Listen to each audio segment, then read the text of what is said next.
সে যে নাম্বারের জার্সি গায়ে দেয় ওই নাম্বারের জার্সি গায়ে দেয়, তারপরে সে যে চুলের কাটিং করে সেই চুলের কাটিং করে। আশ্চর্য, লজ্জাজনক বিষয় যুবকদের জন্য এটা, যে তুমি কার আদর্শকে ফলো করছো।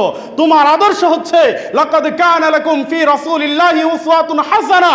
তোমার আদর্শ তো হবে সেই ব্যক্তি যিনি হচ্ছেন এই পৃথিবীতে আদম আলাইহিস সালাম থেকে নিয়ে কিয়ামত পর্যন্ত যত মানুষ আসবে সমস্ত মানুষের মধ্যে যিনি উত্তম মানুষ সেই মুহাম্মদ সাল্লাল্লাহু আলাইহি ওয়াসাল্লাম হবে তোমার আদর্শ, তাই নয় কি?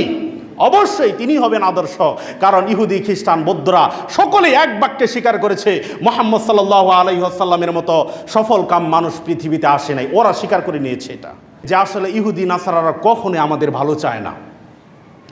ইহুদি নাসারারা কখনো আমাদের ভালো চায় না, কিন্তু আমরা যে তাদেরকেই, তাদের সংস্কৃতিকে ফলো করি, তাদেরকে আমরা অনুসরণ করি।